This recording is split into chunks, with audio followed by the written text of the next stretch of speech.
418 ബാറുകൾ പുനഃസ്ഥാപിച്ചു കിട്ടാൻ ബാർ ഹോട്ടൽ അസോസിയേഷൻ 15 കോടി രൂപ ചെലവാക്കിയെന്ന് സർക്കാർ ചീഫ് വിപ്പ് പി.സി. ജോർജ്. 103 കോടിയുടെ ആകെ കണക്കുണ്ട്. 12 കോടി രൂപ ആർക്കൊക്കെ നൽകിയെന്ന് ബാർ അസോസിയേഷൻ വ്യക്തമാക്കണം. മുഖ്യമന്ത്രി ആവശ്യപ്പെട്ടതുപോലെ താൻ പറഞ്ഞ കാര്യങ്ങൾ ഒന്നും നിഷേധിക്കില്ലെന്നും ജോർജ് റിപ്പോർട്ടറോട് പറഞ്ഞു. പി.സി. ജോർജിനെ കൊല്ലത്ത് വെച്ച് കണ്ടിരുന്നുവെന്ന് bar hotel association president Rajkumar Unni സമ്മതിച്ചു.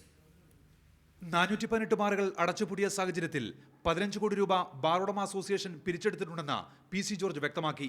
അതിൽ 2 കോടി രൂപ വക്കീൽ ഫീസായി നൽകിയിട്ടുണ്ട്.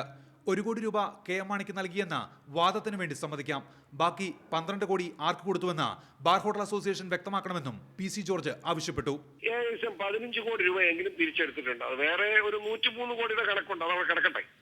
അത് 103 അവിടെ കിടന്നോട്ടെ. ഇപ്പം ചുമ്മാ പറയുക, അവിടെ കിടന്നോട്ടെ. അപ്പൊ ഒരു 15 കോടി പിരിച്ചിട്ടുണ്ടെന്നുള്ള തർക്കമൊന്നുമില്ലല്ലോ. ആ 15 കോടിയിൽ 1 കോടിയുടെ കണക്കാണ് ബിജു പറഞ്ഞത്. അത് ശരിയോ തെറ്റോ നമുക്ക് ചർച്ച ചെയ്യാം. ബാക്കി 14 ഉണ്ടല്ലോ. ആ 14 കോടി നമ്മുടെ വക്കീലന്മാർ കൊടുത്ത എല്ലാം കൂടെ 2 കോടി കാണും. ബാക്കി 12 ആർക്കാ കൊടുത്തെന്ന് പറയണ്ടേ? അത് എവിടെ പോയി? അപ്പൊ ഉണ്ണിയുടെ കയ്യിൽ ഇരിപ്പുണ്ടോ? കൊല്ലത്തെ PWD റെസ്റ്റ് ഹൌസിൽ വെച്ച് പി.സി. ജോർജിനെ കണ്ടിരുന്നുവെന്നും അവലാതി പറഞ്ഞുവെന്നും രാജ്കുമാർ ഉണ്ണി പറഞ്ഞു. ആരെങ്കിലും വ്യക്തിപരമായി പണം നൽകിയിട്ടുണ്ടോ എന്ന് അറിയില്ല. അസോസിയേഷൻ മീൻസ് മാധ്യമങ്ങൾ ചോദിച്ചാൽ നൽകുമെന്നും രാജ്കുമാർ ഉണ്ണി വ്യക്തമാക്കി. സാറിനെ കണ്ടിട്ടുണ്ട്. സാറിന്റെ അടുത്ത് ഞങ്ങള് 418 ബാറുകാരുടെ വിഷമങ്ങൾ പറഞ്ഞിട്ടുണ്ട്, ആവലാതികൾ പറഞ്ഞിട്ടുണ്ട്. പി.സി. ജോർജ് ആരോപണങ്ങൾ തിരുത്തി പറയുമെന്ന ഉമ്മൻചാണ്ടിയുടെ വാദം ജോർജ് തള്ളി.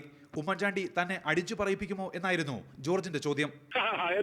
എന്നെ കൂടെ അടിച്ചു പറയിപ്പിക്കുമോ? ഉമ്മൻചാണ്ടി ഒരു ശുദ്ധൻ ആണെന്ന് ഞാൻ പറയും. ശുദ്ധനും ദുഷ്ടനുമാണ്. ഈ ഗ്രൂപ്പ് കാര്യത്തിൽ ഉമ്മൻചാണ്ടി ദുഷ്ടൻ, മറ്റ് ജനങ്ങളുടെ പ്രശ്നത്തിൽ പാവം, ശുദ്ധൻ. ഇതാണ് എന്റെ അഭിപ്രായം. News desk reporter.